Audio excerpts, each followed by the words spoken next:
How sir? क्या क्या आएगा सर, बोलेंगे? Plant and machinery, cash and bank, investments, debtors, stock, bills receivable, very good. और क्या आएगा सर? प्रीपेड एक्सपेंसेस, ये सब अपना एसेट। लायबिलिटी में क्या क्या आता है? Share capital, reserves and surplus, creditors, debentures, bills payable, outstanding, ये सब वही है, वापस बैलेंस शीट वही बनाने का, बट कैटेगरी हेडिंग है।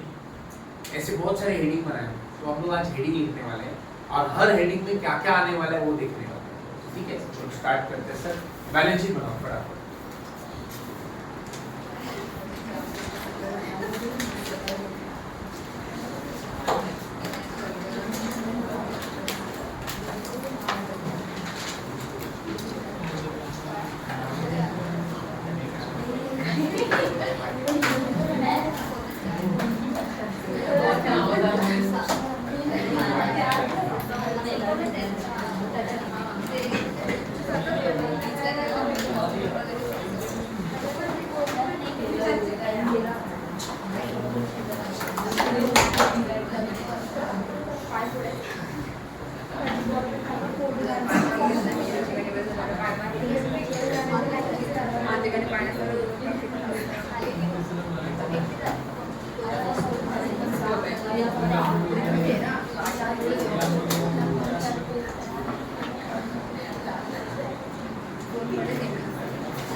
अच्छा, बंधन का क्वेश्चन है किसी के पास?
लिख लेना इसको, लिख लेना सब देखो।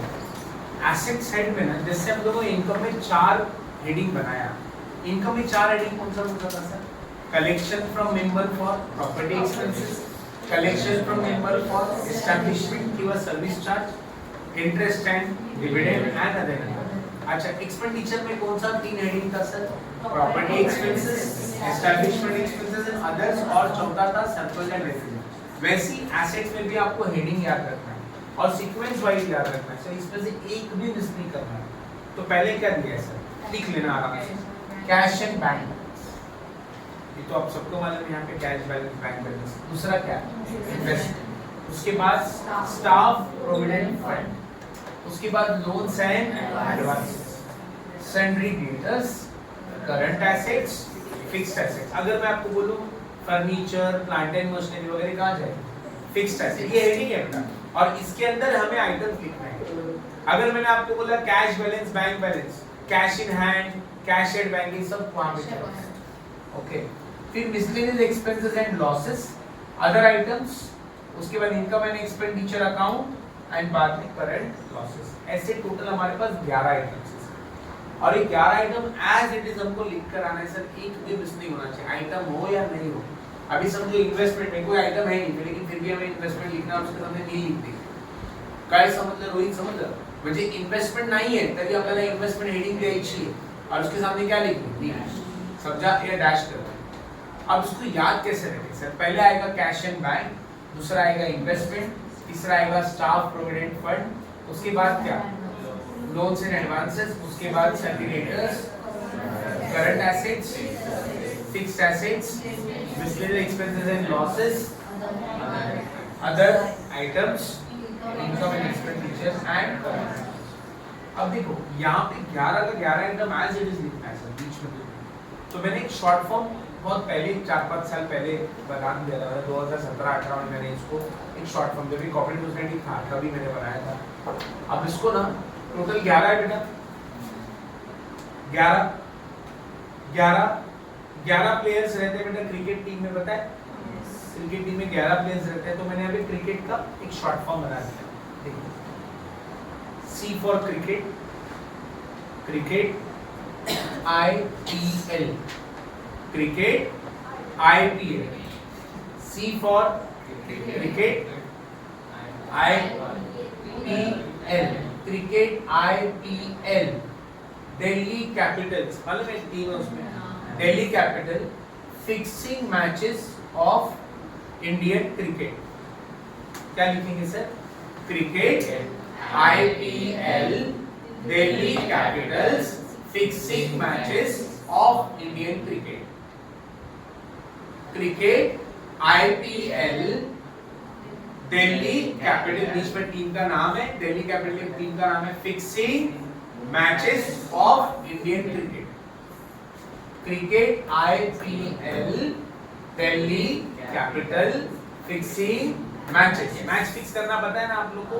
Yes, fixing matches of Indian cricket, ऐसा आप लोग को याद रखना। समझ में आया? तो आप कोई भी कोड बना सकते हो, बट मैंने बच्चों लोग को इसी तरह से पढ़ाया था। Cricket IPL, Delhi capital fixing matches of Indian cricket. Last में क्रिकेट सी, तो आप याद रखो इस तरह cricket C cash and bank, I for investment, P for provident fund या स्टाफ प्रोविडेंट फंड, उसके बाद लोन्स एंड एडवांसेस, आईपीएल हो गया, उसके बाद दिल्ली कैपिटल, दिल्ली कैपिटल पे क्या आएगा डेटर्स और करंट एसेट्स, फिक्सिंग में क्या आएगा fixed assets, matches miscellaneous expenses and losses, and what of other items Indian I income and expense cricket। समझ में आया? लिख लो सर फटाफट।